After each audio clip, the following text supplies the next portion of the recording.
आप देख रहे हैं मिड कैप बाजार। दो मेहमान हमारे साथ मौजूद है, अभिमन्यु सोफत है और सुमीत जैन है जो आपके सभी सवालों के जवाब दे रहे हैं। एक कॉलर भी हमारे साथ फोन लाइन पर नवीन है बेंगलुरु से। नवीन, गुड आफ्टरनून, सवाल पूछिए अपना।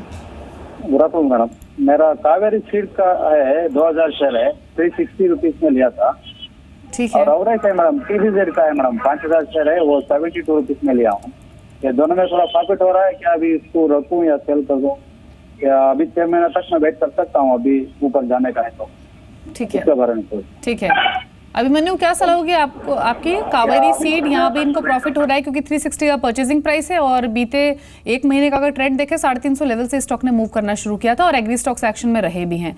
मुनाफा लेकर निकल आए यहाँ पे नहीं। और दूसरी इनकी पोजीशन है TBZ में, यहाँ भी ये प्रॉफिट्स पर बैठे हैं और जेम्स एंड ज्वेलरी स्टॉक जो है वो लगातार राइड कर भी रहे हैं फेस्टिव सीजन की ट्रिगर की वजह से। दोनों ही शेयरों पर आप क्या स्ट्रैटेजी इनको रेकमेंड करेंगे?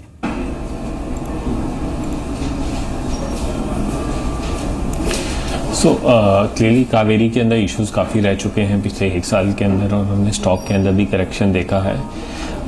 इस लेवल के अंदर अगर आप हाई रिस्क हाई रिटर्न के पर्सपेक्टिव से ही इन्वेस्ट करना चाहें तभी मैं सलाह दूंगा आपको कि आप कावेरी सीड्स में बने रहें, बिकॉज न्यूज़ फ्लो पे काफ़ी ज़्यादा डिपेंडेंट है ये सारे स्टॉक।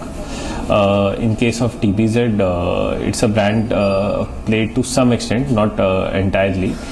स्टॉक्स ऑलरेडी चले गए हैं, बट मुझे ऊपर चले गए हैं। मुझे क्या लगता है कि स्टॉक यहाँ से 10% ऊपर जाए तो उस टाइम पे एग्जिट करने का सही टाइम है, बिकॉज ये बिज़नेस के अंदर कंपटीशन काफ़ी ज़्यादा है। ये पैन कार्ड का एक इशू आया था ज्वेलर्स को, तो वो भी एक इशू चल रहा है। तो उस हिसाब से sell on rise would be a suggestion on TBZ। Sure. Moving on, mister Sunil ने हमें कॉल किया हुआ है कोलकाता से। नमस्कार, आपका सवाल पूछिए। मेरा सवाल है सर कि मेरा 8850 का कॉल ऑप्शन था सर मेरे पास। हेलो, आपने बाय किया हुआ है? हाँ सर, कॉल ऑप्शन था, मैंने बाय किया था। बाइंग प्राइस थी सर 61 और काफी लॉस पे हूँ सर, तो मेरे को क्या करना चाहिए सर? बिल्कुल बिल्कुल, with the fall in today's market, in fact Sumit 8850 call at 61 out level पर उन्होंने तेजी की हुई है और यहाँ से लेकर लार्जर कंसर्न्स क्या क्या दिखते हुए हैं और आपकी क्या रिकमेंडेशन है इनके लिए? ये फिलहाल निफ्टी स्पॉट की अगर बात की जाए तो एक 8590 से लेकर 8610 का जो एक काफ़ी स्ट्रॉन्ग सपोर्ट था वो यूरोप ओपन होने के बाद आज काफ़ी कन्विंसिंगली ब्रेक हो चुका है और जनरली ये रिवर्स पोलैरिटी के हिसाब से ये जो सपोर्ट था अभी ये रेजिस्टेंस बन गया है। तो जब तक 8610 के ऊपर जब तक निफ्टी स्पॉट का क्लोज नहीं आएगा मैं इन्हें कॉल में बने रहने की सलाह नहीं दे सकता। इनफैक्ट मैं सजेस्ट करूंगा कि आप यहाँ से ये जो 8850 का जो far out of the money call इन्होंने लिया हुआ है इसे बुक कर लें, इसमें लॉस बुक कर लें।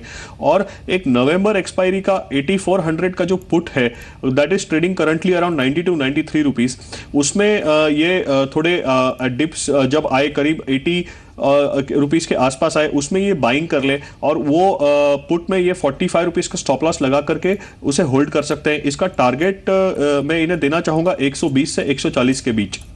जी, चलिए, राय आपको दी गई है। अगली क्वेरी ले लेते हैं। फेसबुक की तरह हमें सवाल भेजा है सुशील मेहता ने। सवाल है इनका ग्रैन्यूल्स इंडिया पर। 300 शेयर्स इन्होंने खरीदे हुए हैं ग्रैन्यूल्स इंडिया के और परचेजिंग प्राइस है इनका 151 का। नुकसान इनको हो रहा है क्योंकि 118 पर स्टॉक अभी ये ट्रेड कर रहा है अभिमन्यु, और 3 महीने पहले ये 150 के लेवल पर ही था और 3 महीने से हमने कंसिस्टेंट करेक्शन इस स्टॉक में देखी है। अभी क्या करना चाहिए? नुकसान जो हो रहा है इसको कैसे ओवरकम कर सकते हैं?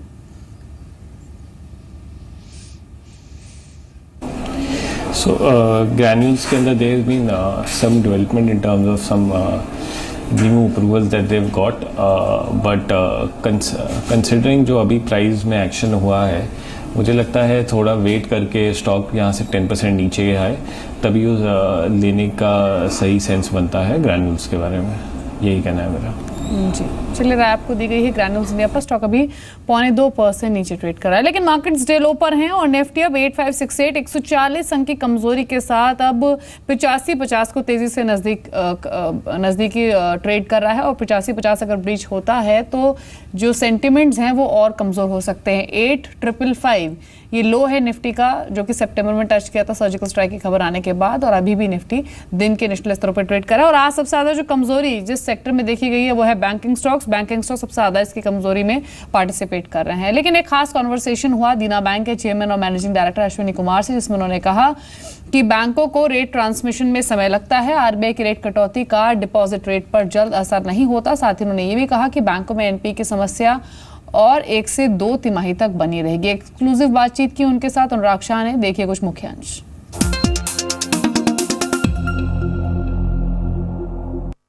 आज हमारे साथ खास बातचीत के लिए मौजूद है अश्विनी कुमार, सीएमडी देना बैंक। आरबीआई ने जो रेट कट किया है 25 बेसिस पॉइंट का, उसको आप किस तरह से देखते हैं? और हमेशा ये बैंकों के ऊपर सवाल उठाया जाता है कि पिछले 1-1.5 साल के अंदर करीबन 250 बेसिस पॉइंट का ब्याज दरों में कटौती कर दी है आरबीआई ने, लेकिन बैंकों ने जो पास ऑन है करीबन 80 बेसिस पॉइंट तक ही किया है। तो आखिर बैंकों के लिए कहाँ दिक्कत आ जाती है कि जो आरबीआई रेट कट कर रहा है उसका पास ऑन इतना स्मूथली नहीं हो पाता है? जो प्रश्न आपने किया कि बैंक रेट कट करने में क्यों हिचकिचाते हैं या क्यों टाइम लगता है, रेट के ट्रांसमिशन में टाइम लगता है थोड़ा सा, और इसीलिए थोड़ा टाइम गैप रहता है। पर अगर आप इंटरेस्ट रेट्स देखें तो बॉन्ड मार्केट और बॉन्ड मार्केट्स में और सीपी मार्केट में, मनी मार्केट में इमीडिएट इम्पैक्ट आ जाता है, और बैंकों के डिपॉजिट रेट्स में थोड़ा समय से आता है। भारत सरकार ने स्मॉल सेविंग्स पे भी रेट कट किए थे, तो बैंक्स को कट करने के लिए और प्रोत्साहन मिली है। पर अभी भी अगर देखें तो हमको किसान विकास पत्र के, इंदिरा विकास पत्र के, पीपीएफ के और स्मॉल सेविंग रेट, जो बहुत सारी अदर स्कीम्स, उनसे अलाइन करके चलना पड़ता है। बैंकों की वक्त वक्त पे मांग होती है कि सीआरआर में भी कमी की जाए, तो सर आप मानेंगे कि अगर सीआरआर में कटौती होती है तो आपके लिए ब्याज दरों में कटौती करना ज्यादा मुमकिन है? सीआरआर अभी 4% है, और जैसा आपको मालूम होगा कि सीआरआर पे बैंकों को कोई ब्याज नहीं मिलता है। बैंकों की ये भी डिमांड रही है, पूर्व में, इधर तो नहीं आ रही है कि सीआरआर पे ब्याज दिया जाए।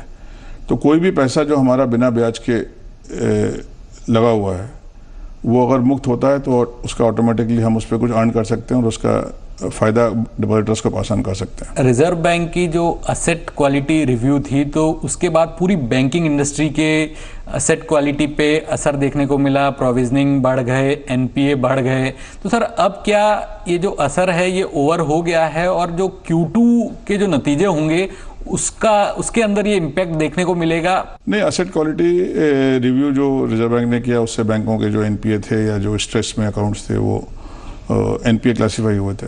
पर धीरे धीरे ये स्ट्रेस कम हो रहा है, और मेरे ख्याल से, बट ये कहना कि ख़त्म हो जाएगा Q2 में, ये एक तो हर बैंक के पोर्टफोलियो पर डिपेंड करता है, पर इन जनरल मेरे ख्याल से ये पेन अभी 1-आध क्वार्टर और चलेगा। अगर हम देखें गोइंग फॉरवर्ड, तो आप मानेंगे कि जिस तरह से प्राइवेट बैंक का जो एक्सपोजर है रिटेल सेगमेंट में बेहतर है, तो अगर एनपीए में रिकवरी होती है तो प्राइवेट बैंक्स को ज़्यादा फायदा होगा पीएसयू बैंक्स के मुकाबले?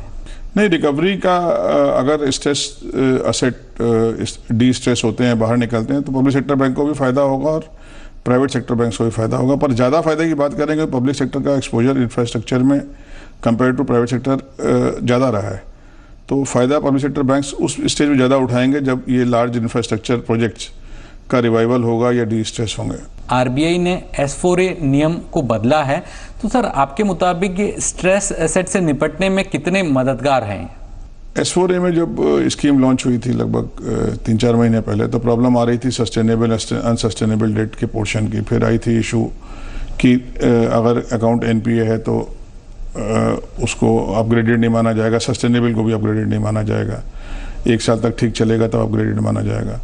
तो अभी इसको ये देखते हुए कि जो सस्टेनेबल पोर्शन है उसको स्टैंडर्ड माना जाएगा, ये एक बहुत बड़ी राहत मिलेगी बैंकों को। बहुत एनपीए के अमाउंट से कम होगा, और दूसरा जो प्रोविजनिंग करनी पड़ रही थी उसमें भी रिडक्शन होगा।